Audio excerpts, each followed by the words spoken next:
This is one of my diecast toys, a 118 scale, the a Pontiac Trans Am Firebird from 1970s.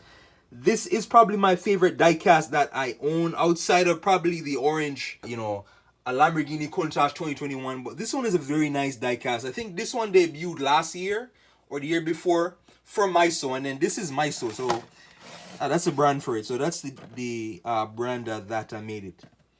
So the actual car coming out like in the 1970s. I'm a huge fan of muscle cars.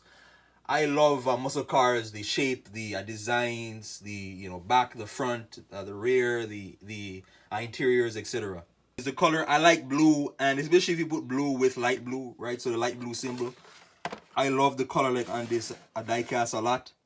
As I mentioned before, like in other diecast videos, with a lot of diecasts, you gotta be very careful because they're very, very, very fragile. So that's why for me, I keep this one like on the base. I keep it like on the base to avoid damaging at the wheels, right? So, and to avoid damaging at the actual door. So I kept the plastic on like on the door itself.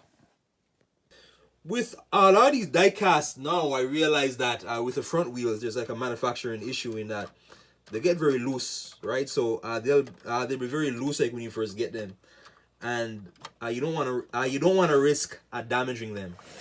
Lots of nice detail like on this car, right? And I like the shape, right, of this car with the headlights and the grill, right? So the headlights, I like it a very nice shape. This one here, like this part here separating the grill, you can't really see the grill, but it's like inside there somewhere. Now this is probably my favorite part of the car is like the actual bird, so the Firebird or like a Phoenix bird.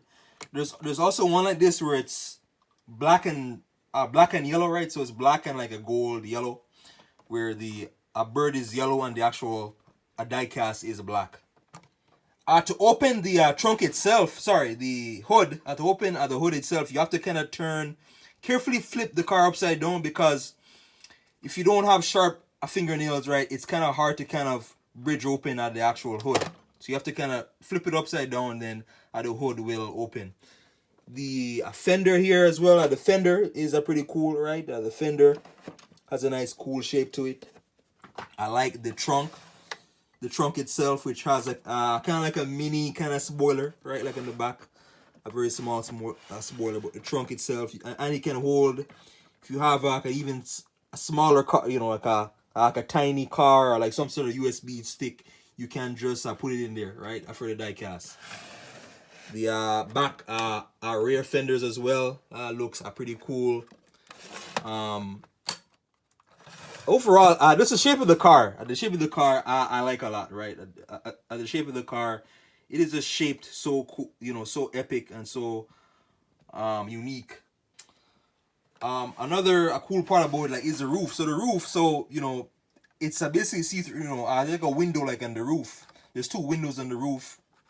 So I could imagine the real car, you can actually look up and see, the sky, right, from the roof. That's pretty cool. And I didn't open the doors as yet. Like I said earlier, I didn't want to risk damaging the doors, so I just kept the plastic on. But the interior itself looks pretty cool, and with some of the diecast, you can move the actual wheel. Move the steering wheel, and then it actually moves the front wheels.